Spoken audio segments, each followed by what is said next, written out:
अस्सलामुअलैकुम, welcome to another episode of a show without name. इस वक्त पूरी दुनिया सिर्फ एक चीज की बात कर रही है और वो है सॉकर वर्ल्ड कप।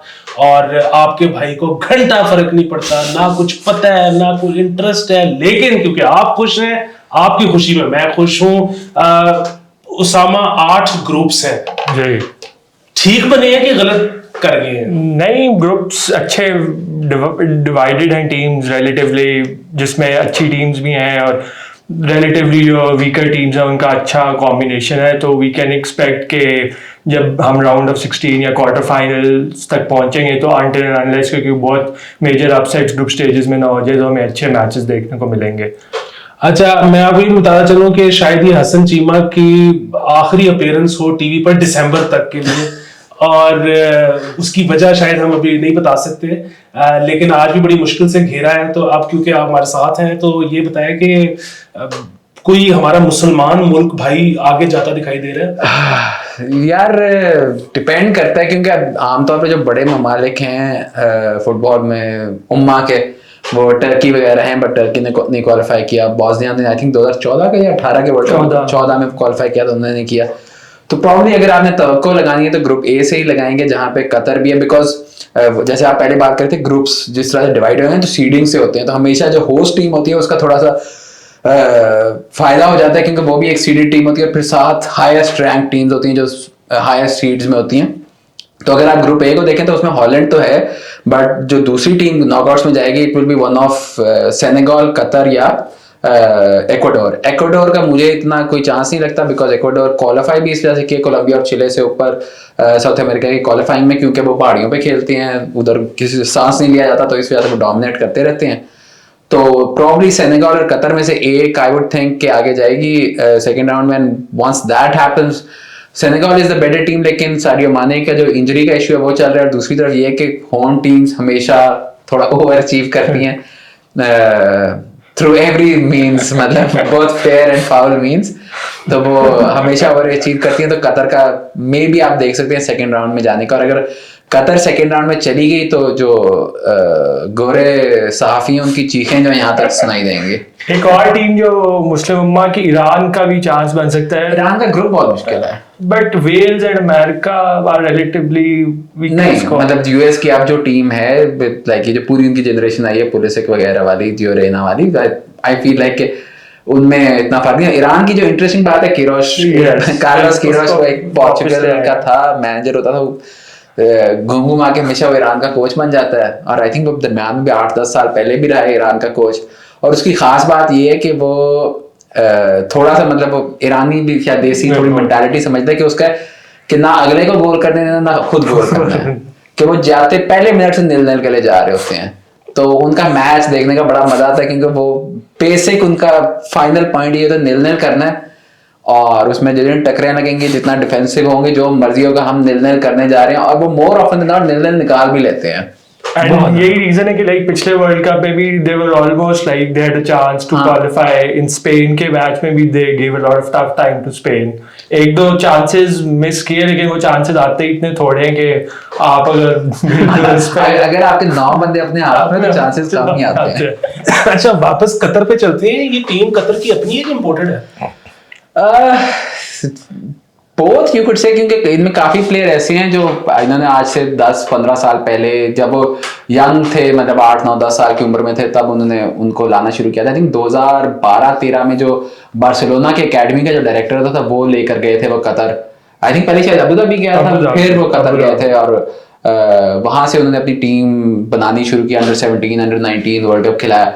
तो मतलब कई उनके जो मेन प्लेयर्स हैं वो बॉर्न आप कह सकते हैं कि कतर के ना हो, लेकिन जो उनकी बॉर्न एंड ब्रेड नहीं, ब्रीडिंग जो है उनकी, जो सारे उनका जो फुटबॉल जो सीखी है उन्होंने सारी वो कतर में ही की है। तो उन्होंने काफी हद तक वो जो मतलब कि कतर का सिस्टम होता है कि बेसिकली पैसा फेंका, वो स्पेन से कोच ले आए और पैसा फेंका, बेस्ट फैसिलिटीज आ गई, तो उसमें फिर अगर टैलेंटेड लड़के आ जाते हैं तो उसमें फिर आप अपनी टीम डेवलप कर सकते हो। और ये एक बात हो रही है यहाँ पे, मैंने कई सहाफियों, कई आर्टिकल्स में भी देखा कि जी वहाँ पे कोई फुटबॉल ट्रेडिशन नहीं है, जिसके साथ मैं बहुत स्ट्रांगली डिसएग्री करता हूँ। आप यूएई चले जाएं, आप कतर चले जाएं, आप स्पेशली सऊदीया चले जाएं, वहाँ पे जो लोकल पॉपुलेशन है वो तो football is the main sport. Football is the only sport for them. Football और मतलब फैल्कनरी और हॉर्स रेसिंग हो जाती है, लेकिन नॉर्मल स्पोर्ट्स में सिर्फ फुटबॉल इज द स्पोर्ट. आप अगर अल हिलाल का रियाद में मैच होते हैं या अल इत्तेहाद के जद्दा में होते हैं, मतलब 30-40 हज़ार बंदा आया होता है मैच देखने. सिमिलरली कतर की पॉपुलेशन ही इतनी नहीं है कि वो लोग बाहर सकें, लेकिन जितने लोग हैं वो सब जो रॉयल फैमिली के बाहर हैं वो सब फुटबॉल को सपोर्ट करते हैं. अच्छा, मैंने सुना है कि कतर ने $200 बिलियन लगा दिया है वर्ल्ड कप पे. तो अगर वो हमें देते थे तो पाकिस्तान तो पार लग जाता. नहीं, 200 बिलियन दे भी देते, हमने क्या कर लेना था उसका. नंबर 1 तो ये है. नंबर 2 ये है कि 200 बिलियन से उन्होंने अपने मतलब के इंफ्रास्ट्रक्चर के ऊपर, 6-8 स्टेडियम बनाने के ऊपर, होटल्स बनाने के ऊपर, इसके ऊपर खर्चा है. इसके ऊपर आप वो भी ऐड करें जो मतलब अगर उन्होंने PSG ली है या फ्रांस में आधा पेरिस खरीद लिया है ताकि उनके साथ उनकी अच्छी रिलेशनशिप हो जाए, तो $200 बिलियन तो सिर्फ वो है जो with in the country soft power के लिए इस्तेमाल हो रहा है. इससे और भी बहुत ज्यादा इतना खर्चा है. और अगर हमें दे देते तो मतलब ये वही बात है कि आपकी वो क्या नाम आजकल चल रही है, अडवाणी जो है, कियारा अडवाणी, उससे शादी हो जाए तो वो मतलब सोचने के लिए अच्छा है, गुमान अच्छा है, लेकिन उसमें कोई रियलिज्म नहीं है.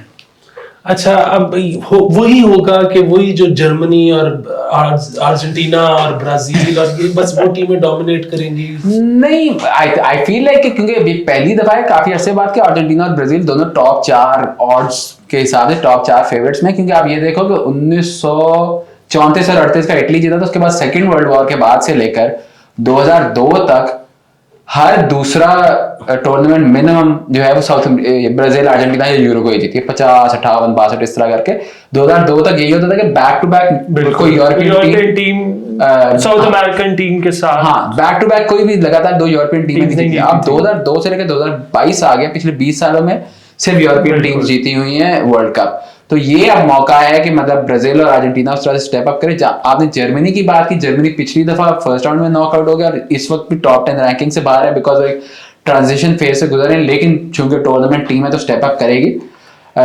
लेकिन जो अभी आपके जो 4 फेवरेट्स हैं, मतलब इंग्लैंड, अर्जेंटीना, ब्राजील, फ्रांस, इन चारों में से अब वही बात है क्योंकि फुटबॉल के वर्ल्ड कप क्वालिटी इतनी ज्यादा डिस्पर्स हुई होती है. इवन क्रिकेट पे भी आप तो या किसी और स्पोर्ट पे प्रेडिक्ट नहीं कर सकते हो, बट फुटबॉल पे खास तौर पे आप ये देखो कि 2002 में 2006 के बाद से 6 में इटली जीता, 10 में फ्रांस, 14 में स्पेन, ये बेसिकली स्पेन 14 में, हाँ सॉरी 10 में स्पेन, इस तरह करके. और एवरी सिंगल टाइम जो टीम जो डिफेंडिंग चैंपियन थी वो ग्रुप स्टेज में बाहर होती है अगली दफा. तो वो अब फ्रांस लास्ट टाइम जीती थी, लेकिन फ्रांस की इस वक्त मेरी तो फेवरेट टीम है और सबसे ज्यादा टैलेंट भी उस टीम में लेकिन फ्रांस का ये है कि फ्रांस से थोड़ी सी एक भाईचारा होता है क्योंकि वो या आसमानों पे होते हैं या फर्श पे, या अर्श पे या फर्श पे, दरमियान का कोई सीन नहीं रखते हैं. तो जब वो जा रहे होते हैं तो सबको लिटा के जाते हैं, जब नहीं जा रहे होते तो अभी जैसे आजकल चल रहा है कि जी एक उनका प्लेयर जो है उसके भाई ने कोई विच डॉक्टर उसके ऊपर मतलब जादू टोना करने की कोशिश की है, उसमें शायद एक और प्लेयर भी इन्वॉल्व हो और वो प्लेयर इंजर हो गया. तो वो इस तरह की चीजें फुटबॉल की मेरी जो फेवरेट चीज लगती है वो ये कि क्योंकि हर दुनिया की, हर तो नहीं हमारा देसी ममालिक छोड़ के बाकी दुनिया के हर मुल्क से लोग आ रहे होते हैं और आपको उन ममालिक के बारे में पता लगता है कि हर दफा यूनिक इंजरीज होती हैं.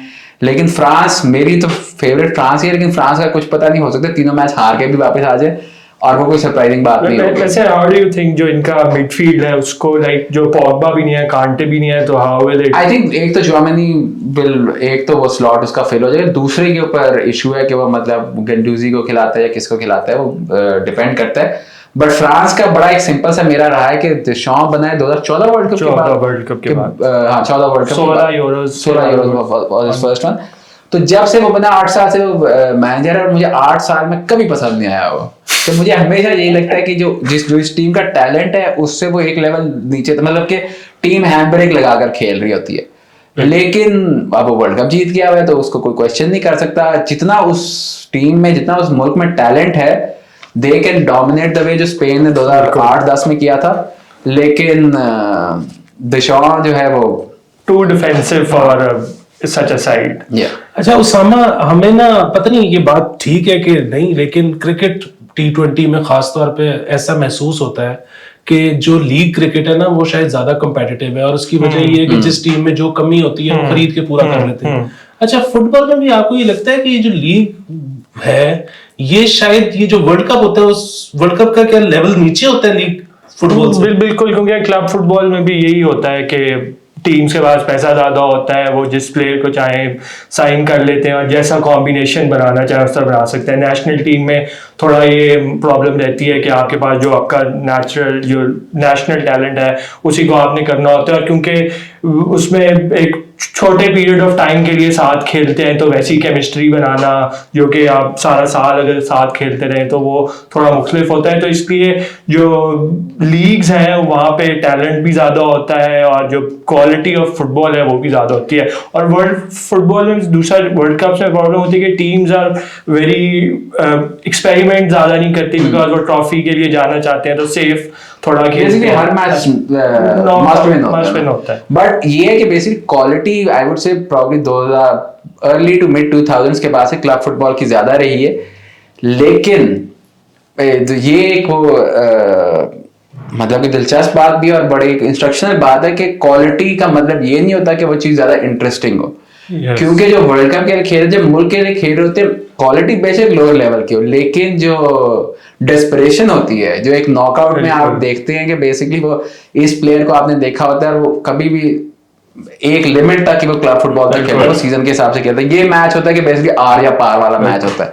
तो वो जो चीजें मुझे बड़ी इंटरेस्ट करती है कि एकदम आप नॉकआउट से पहुंचते हैं, वो जो एक्स्ट्रा टाइम में वो जो 111वें मिनट में एक बंदा भाग रहा होता है, उसके सॉक्स मतलब उसके जूतों को लग रहे होते हैं, आपको शक्ल से दिखाई दे रहा होता है कि अगर 2 कदम और भागा तो इसके क्रैश शुरू हो जाएंगे, लेकिन उसने भागना होता है क्योंकि जी वर्ल्ड कप का क्वार्टर फाइनल या सेमीफाइनल है। वो जो चीजें वो आई फील है कि क्लब फुटबॉल में उस तरह से रेप्लिकेट नहीं हो सकती, और सेम चीज लीग क्रिकेट या इंटरनेशनल क्रिकेट में होती है कि इंटरनेशनल क्रिकेट अभी आपने जो रेफरेंस आपने क्रिकेट का ही दिया था, अभी जो फाइनल में शाहीन का जो के साथ जो हुआ था, बेशक वो PSL का फाइनल होता, बेशक वो IPL का फाइनल होता, वो रिस्क ना करता वहां पे बॉल कराना, वो बिकॉज एक वर्ल्ड कप का फाइनल है, मुल्क के लिए खेल रहे हैं, तो उसने कहा कि एक टाइम पे भी बॉलिंग करा लेंगे। By the way Shoaib Akhtar इस पे भी नहीं खुश, क्योंकि करना चाहिए था कि नहीं करना चाहिए। वो कहते हैं कि और दवाइयां ले लेता, टीके लगवा लेता, टांग तोड़वा लेता, वर्ल्ड कप। ठीक है यार। एंड ऑल्सो अनदर थिंग कि वो एक जो एक्सपेक्टेशन है, इस तरह एक मेसी और रोनाल्डो बहुत बड़े खिलाड़ी हैं, लेकिन अभी तक उन पे जो एक है कि उन्होंने अपने मुल्क के साथ कोई ट्रॉफी नहीं जीती, एक कोपा जीता, एक यूरो जीता, लेकिन वर्ल्ड कप नहीं जीता। सो लाइक वो एक्सपेक्टेशन है कि आप अगर ट्रूली बड़े प्लेयर हैं, जिस तरह पहले ब्राजील के साथ वर्ल्ड कप जीता, मैराडोना भी वर्ल्ड कप जीता, तो लाइक वो एक फिनिशिंग होती है कि आप अपनी जो ग्रेटनेस है उसको पूरी डेस्टिनी को इस तरह फुलफिल कर लिया अगर आप वर्ल्ड कप जीत जाएं, तो इस वजह से भी वर्ल्ड कप थोड़ा ज्यादा स्पेशल होता है। अच्छा उसामा, जो अभी 4 टीमें बताई हैं हसन ने फेवरेट, तो तुम्हारे ख्याल में वही है या कोई और है?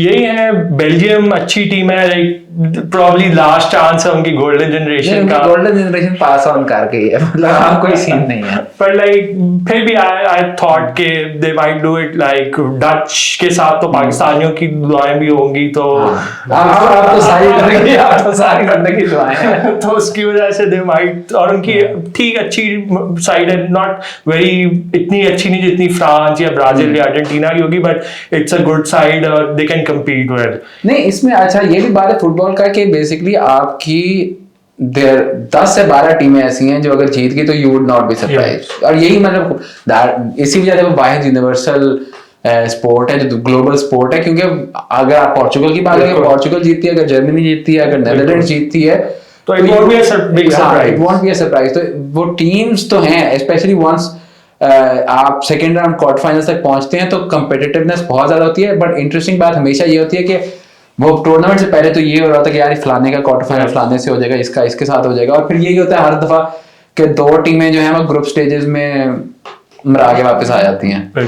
तो वो भी इंटरेस्टिंग होगा कि आई थिंक प्रीटी मच मुझे नहीं याद पड़ता लास्ट कौन सा वर्ल्ड कप था जिसमें कोई मेजर टीम ग्रुप स्टेज में ना नॉकआउट हुई हो। 2002 ऑनवर्ड्स अगर आप देखें तो हर दफा कोई ना कोई टीम, और यूजुअली जैसे मैंने पहले कहा, तो डिफेंडिंग चैंपियन अपना एक्स डाल के छोड़ के जाते हैं, तो वो देखना होगा। वो पहले बड़ा अच्छा लगता है स्टार्ट ऑफ ग्रुप स्टेजेस में, वो जो टीम अगर जर्मनी हो गई या स्पेन हो गई वो बाहर हो रही होती है तो बड़ी थरथली मच रही थी, बड़ी इंजॉयमेंट हो रही थी। पर जब क्वार्टर फाइनल में वही स्विट्जरलैंड क्वार्टर फाइनल पहुंचे थे, कहते यार ये तो चंगा सी स्पेन आ जाती। But like you can't have both worlds basically. But यही चीज है कि अगर कोई if you not on your mark, अगर आप, क्योंकि अगर आप एक मैच हार गए पहला, तो उसके बाद से every match is a knockout for you. अच्छा, ये 4 मैच एक एक दिन में कराने वाला जो एक सीन है, ये मतलब चलो तुम लोगों का तो जरिए मुआश ही यही है, ठीक है, लेकिन एक आम जो फैन है उसके साथ ज्यादती नहीं है?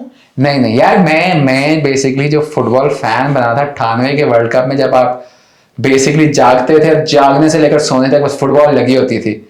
तो वो होते तो 8, 10, 12 दिन ही, हर 4 साल बाद ये 10, 12 दिन आते हैं। और ये 10, 12 दिन एज अ फुटबॉल फैन मैं बहुत ज्यादा एंजॉय करता हूँ। अगर आप एक कैजुअल फैन हो, आप बेशक इग्नोर करोगे, ग्रुप स्टेज है, आपको पता लग जाएगा जी कोई टीम बाहर हो रही है। फिर जब क्वार्टर फाइनल सेमीफाइनल तक पहुंचोगे, तब तो मतलब दिन के 2 या दिन का एक मैच हो रहा होता है। तो फिर एवरीवन कैन बेसिकली, वो ये है ना कि वो फुटबॉल डाई हार्ड्स को भी मिल जाते हैं ग्रुप स्टेजेस, और जो कैजुअल्स हैं उनको मिल जाते हैं नॉकआउट स्टेजेस, जहाँ पे कम मैचेस हो रहे हो। जब तक आपको पता लग गया होता है कि यार ये 3-4 मैचेस में इस प्लेयर ने गोल किए, इस प्लेयर की परफॉर्मेंस आ रही है, ये अगला स्टार उभर के आ रहा है।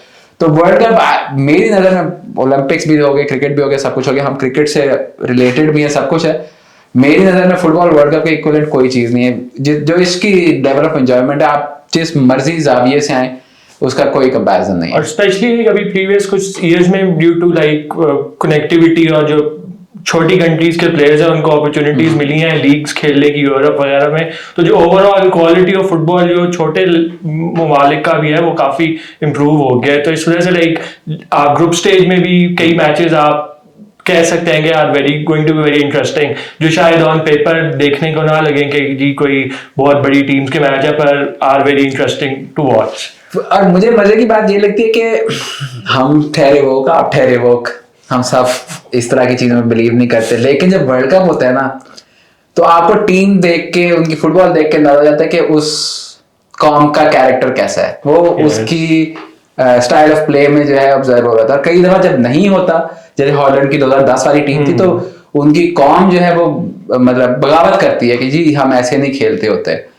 तो ये चीज मुझे बड़ा इंटरेस्ट करती है, क्योंकि आप जितना मर्जी वो एक यूनिवर्सैलिटी पे चले जाए, सब पे चले जाए, जब आप टीम को, सिमिलरली क्रिकेट के वर्ल्ड कप में जैसा मर्जी आपने बात कर ली कि जी आपने कहा लीग्स हर बंदा खेलता है, प्रोफेशनलिज्म हो गया, ये सब कुछ हो गया, कर कुरा के एंड में इंडिया के बैट्समैन है, पाकिस्तान के बॉलर है, बात वहीं पे आगे खत्म होती है। तो सिमिलरली फुटबॉल में ये होता है कि कर कुरा के वही स्पेन के मिडफील्डर्स होंगे, फ्रांस की स्पीड एथलेटिसिज्म होगा, ब्राजील की वो ब्रोकन टीम होगी, ये डिफेंस है, मिडफील्ड अल्लाह के वाले, अफ्रीका के ऑफ द फील्ड प्रॉब्लम्स और कंट्रोवर्सीज। नहीं, आई होप कि अब वो थोड़ी प्रोफेशनलिज्म हो गया है, क्योंकि अभी मुझे याद है 2006 का टोगो ने जब क्वालिफाई किया था, तो वो आई थी कि जी तीसरा मैच ही शायद ना खेलने की, उनकी फेडरेशन जो है प्लेयर को पैसे ही नहीं दे रही थी। तो उस तरह की चीजें होती रहती। बट लाइक आप पिछले 15-20 सालों, 20 साल नहीं, 15 साल में 2006, 2010 ऑनवर्ड्स अफ्रीका में भी एक लेवल ऑफ प्रोफेशनलिज्म आ गया। और अब इस साल तो आई फील लाइक कि काफी वैसे ममालिक भी नहीं है। नाइजीरिया का नाम होना बड़ा डिसअपॉइंटिंग, मतलब लोग कैमरून का ही पढ़ा था कि वो एटो उनके आजकल प्रेसिडेंट है एफए के, तो उसका वो किट मैन्युफैक्चरर वाला भी कोई फड्डा हो गया था, और साथ उसने काफी हार्श वर्ड्स भी यूज किए जो टीम सिलेक्शन है। तो that's why I was saying कि वो अभी अफ्रीका का वो तो इतना तो चलता ही रहता है। वो वही बात है ना कि आप हम हमारे से ज्यादा कौन समझता है कि जी एक थर्ड वर्ल्ड कंट्री का जो बोर्ड होता है उसमें कितने कोई मसले चल रहे होते हैं। तो वो तो चीजें चलती हैं, और फिर वर्ल्ड कप में चूंकि उभर के सामने आती हैं तो इंटरेस्टिंग होता है। जो मुझे एक इंटरेस्टिंग भी बात है, मायूसकुन भी बात है कि अब यूएस भी फाइनली फुटबॉल पे एक सर्टेन लेवल पे आ गए। ये एक दुनिया में चीज थी जिनसे वो लहदा थे, अब उसमें भी आ जाएंगे, तो उसको भी डोमिनेट कहीं पे भी नहीं छोड़ रहे हमें। अच्छा, इसमें ना एक और सवाल ये है कि काफी तशवीश थी कुछ दिन पहले तक, कई यूएई में रहने वाले कह रहे थे कि हम जाएंगे मैच देखने और देख के वापस आएंगे और पार्टी वापस आके करेंगे, वहां पे रहेंगे भी नहीं, वहां पे पार्टी भी नहीं करेंगे। अच्छा, तो एक तो शायद उसकी वजह ये थी कि शुरू में कहा गया था कि शायद अल्कोहल वगैरह सर्व नहीं होगी, जो कि अब तो मेरे ख्याल में हो रही है। और स्पेसिफिक एरियाज में, स्टेडियम में कुछ एरियाज हैं, होटल्स वगैरह में एरियाज हैं जहाँ पे सर्व हो रही है। बिल्कुल। दूसरा, रिहाइश महंगी बहुत ज्यादा, वो तो होगी, वो तो बनता है। उन्होंने अभी आपने बात की $200 बिलियन लगाया, $200 बिलियन लगा के वापस भी तो कुछ लेना है ना। तो वो तो महंगा होगा। तीसरा वो भी था, कुछ इस किस्म का भी आया था कि वो पब्लिक डिस्प्ले ऑफ वो कोई LGBTQ वगैरह विल नॉट बी अप्रिशिएटेड और ये वो सारा कुछ। Release Joyland. हाँ, तो लेकिन मैं ये सिर्फ कंपेयर करने के लिए कह रहा हूँ कि जब रशिया में हुआ था, हाँ, तो वहां पे रिहाइश महंगी थी। वहां पे ये इशू, रिहाइश का इतना इशू नहीं था, लेकिन ये जो सोशल इश्यूज यहाँ पे वो थे। लेकिन इस कुछ जगहों पे थोड़ा उभर के आ गया है, बट इस लेवल पे नहीं आए थे, जो कि थोड़ी हद तक मुझे लगता है कि एक वेस्टर्न प्रेस की भी मुनाफकत आती है उसके अंदर, क्योंकि वो एक European country versus middle eastern country, वो वाला फर्क आता है। और उसके बियॉन्ड मतलब कि बंदा क्या ही बात करे, इट्स सॉर्ट लाइक हमारे आपके तो और ख्याल आते हैं, बट दुनिया का के तौर तरीके और हैं। हाँ नहीं, ये वैसे दूसरी तरह पहले भी मुझे वो कहा फिर कहा कि हमारे ख्याल में, मुझे आज एक बंदे ने सम अप की है और मतलब हाँ, मैं उससे डिसएग्री नहीं कर पा रहा। मैं तो कहता हूँ नीचे वो आप जब नाम चले, नाम के नीचे वो डिस्क्रिप्शन भी लिखी होनी चाहिए। Ali is 30% Jamatia, 30% liberal, 40% RT पर। ये इससे बेहतर मुझे कोई नहीं। एक मैं इस पे ये पूछूंगा, आरडी के एसडी? नहीं, आरडी। चलें ठीक है। एक और भी इंटरेस्टिंग चीज है, वो कोई पाकिस्तानी फैंस का भी कोई मैं देख रहा था, वो कह रहे हैं कि उनको भी शायद पेमेंट की है कि for to become fans for other teams, या उनको सपोर्ट करने के लिए वो $10-15 या सो आई नो। ये वो देखो, यहाँ पे रैलियों पे वो पैसे लेके जाते हैं, मैच में हम अपना कल्चर लेके जा रहे हैं वहां पर। हाँ, मैं वैसे आप फॉर सेल किसी के भी आप करवा दें।